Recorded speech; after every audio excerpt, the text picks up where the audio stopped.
Hello and welcome to Global News Factory. I'm your host Vikrant. This is not just a slap, it's a gut punch.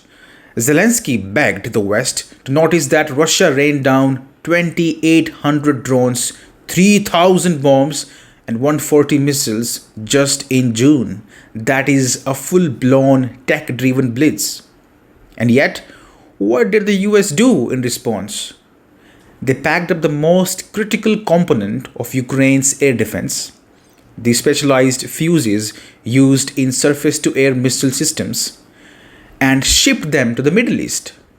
Gone, reassigned, priorities reloaded. And no, this was not some bureaucratic blunder, it was intentional.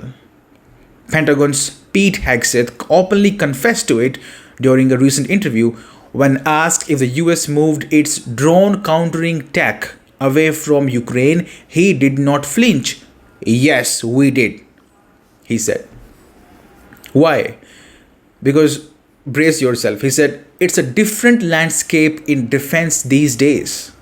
We know, right? The Israeli people have the Iron Dome, and we've seen it be very effective. There are a lot of U.S. troops in the region and other countries. That we have the assets in the region now to protect our troops similarly. No, Joey, that's our job. That's our sweet spot of what we're focused on. In fact, I was on Capitol Hill all week in hearings. You're familiar with that, Rachel. And one of the questions was asked is, hey, did you move some of your counter UAS, counter unmanned aerial systems defenses from Ukraine to the Middle East? To which I answered, yes, we did. We're using all assets available to protect our people in that region and around the world because it's a different landscape in defense these days.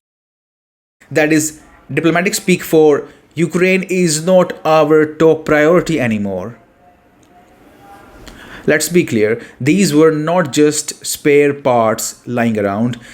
These are the 3-second saviors, these fuses. Ukraine's frontline troops rely on these missiles, these fuses, to shoot down drones that could vaporize them in a blink. You miss the first shot and it is body bags next. And now these fuses are somewhere in the Middle East. You know where, right? Likely guarding oil routes, embassies, or American bases in the Gulf. Because Washington does not see Ukraine as existential anymore. It sees it as a managed conflict, not a critical one. Meanwhile, Zelenskyy is left to make dramatic press statements and public pleas, but reality has already hit him. He is losing this PR war. The West has moved on, even if the missiles have not. The unspoken message from Washington: you are on your own now, buddy. We have got bigger desserts to fry. And by the way, that is the message from NATO as well. Someone handed Zelenskyy a slow clap and a blindfold because NATO just vanished when it mattered. The upcoming summit in The Hague, it is supposed to be about defending the free world, right? But when you zoom in, the only line they're pushing is, we must spend more on our own defense. Translation, Ukraine, good luck, we have got our own bunkers to build. Now, NATO CEO Mark Rutte is certainly camera shy when it comes to Ukraine's funding. Asked about the actual money for Ukraine army, no comment. Same silence from the US Ambassador Whitaker. All we are told is member states are still negotiating. Negotiating what exactly? Whether Ukraine is even worth the bandwidth anymore? This is the same alliance that last year pledged $40 billion and shouted Slava Ukraine from every podium in Brussels. Now they have thrown Ukraine from center stage to a footnote in a one-page communique. A whole war reduced to a line item they don't even want to publicly commit to. And meanwhile, they are committing to themselves, pushing to increase NATO members' defense spending to 3%, even 5% of GDP. Not to save Ukraine, not to confront Russia, but to arm themselves for whatever comes next, likely without Ukraine in the picture. The message is loud and clear. Ukraine is no longer a sacred cause, it is a sunk cost. And moving on to US now, let's get one thing straight first. Military parades are not just grandstanding. When done right, they are about discipline, pride, unity, and tradition. It is like watching a nation breathe in sync, boots pounding the ground to a single heartbeat. India does it twice a year flawlessly. Russia turns Red Square into a theater of precision. Even China, Mexico never miss a step. You don't have to like the government to respect the performance. So I don't get why people went so crazy in the US and held these no-king protests. That made no sense to me. Parades are in no way linked to authoritarian regimes. They are about showing the world that your forces can walk, think, and fight as one. A good parade sends a message without firing a single shot. Now enter the US Army parade after a 34-year hiatus, and oh god, Trump promised a spectacle. What we got was a public service announcement on how not to march. First of all, who parades in combat fatigues?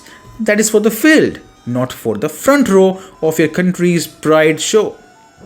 It is like turning up at your wedding in gym shorts, but okay, fine. That is not a major problem, okay? Then there is the walking, not marching, walking. Like it was a casual stroll through Walmart, not the capital. Zero formation, zero posture, zero rhythm. The flags were held like someone forgot the YouTube tutorial. And the social media, oh, it went full battlefield. One meme put it best. US Army March looks exactly like how my drunk friend walks to the fridge to get a beer. Absolutely no idea what is happening around him. And then we have one more. Marching in step competition, Pikachu versus US Army. Who would win? Well, no prizes for guessing. And then the last one.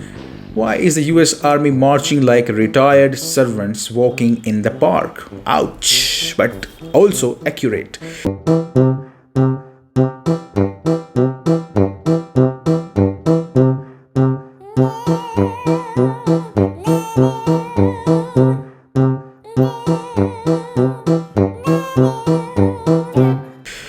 Bottom line, parades are welcome, but only if you look like you meant to be there, not like you accidentally wandered in from the parking lot. And now in the end, let's talk about two wars, two defense systems, one winner. Let's start with India versus Pakistan, and then we will move on to Iran versus Israel. So in May, Pakistan launched a heavy aerial assault on India, drones, missiles, loitering munitions aimed at 15 major Indian military bases. Result, not even one target was hit. Not even one. Every threat was taken down. How? India's air defense fired up instantly. It is a layered shield built with both Indian and Russian tech. Okay?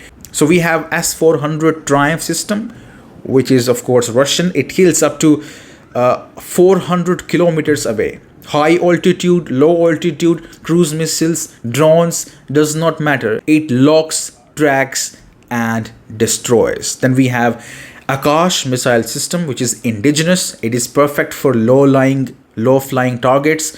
Fast response, homegrown, reliable, effective.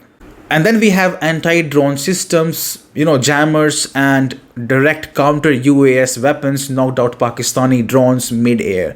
So bottom line is this: Pakistan tried hard. India's defenses did not even flinch because we had the advanced Indian, also Russian tech, and primarily Russian because Russia is where the long range comes into play. And then moving on, we come to Israel versus Iran. So Iran launched a wave of missiles and drones targeting Israel in retaliation, including Tel Aviv and the heart of its defense headquarters, Kiryat.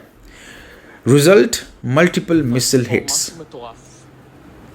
Several buildings were hit, buildings destroyed, people killed. Why? Despite years of American backing, Israel's air defense got overwhelmed.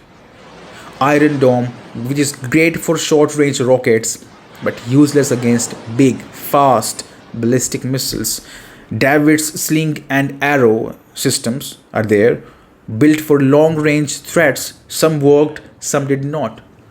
Bottom line is this: the defense system was overloaded. Missiles got through, the damage was real. The verdict? India faced a full-scale aerial strike. No hits, total interception. Israel faced a massive attack, system failed, missiles broke through. India's Russian-made S-400 system passed with flying colors. Israel's US-backed shield, not so much.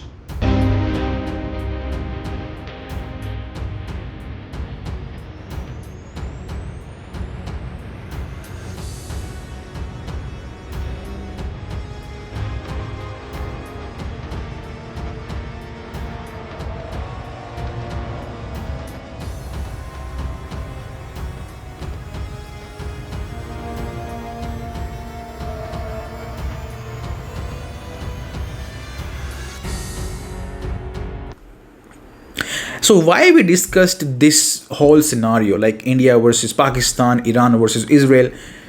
Because of the Iran spin. Now let's talk about the Iran spin. When Israel attacked for the first time, Tehran's air defense was caught napping. Okay, multiple Israeli strikes landed. Damage was visible. It was a bad day for Iran. No sugarcoating that. But here is the twist. Some Western experts are now using Iran's failure to take jabs at Russia. Headlines like, Iran's air defense failure sends shockwaves to Russia. Excuse me. Their argument is Iran uses air defense systems based on Russian tech and those systems failed. So Russia must be vulnerable too. What they conveniently forget to mention is this: Iran does not have the S-400 system or S-500. Let that sink in. There is a massive difference between Russian-designed knockoffs and Russia's actual top-tier defense systems. Iran mostly uses older Russian models or homegrown copies. They are not in the same league as S-400s that defend Russian airspace. So comparing Iranian systems to what Russia uses to protect Moscow is like comparing a toy gun to a sniper rifle, just because they both go bang. So yes, Iran's defense failed. But no, that does not mean Russia's will too. Do not mix clones with real tech. Thanks for staying with me. You're watching Global News Factory.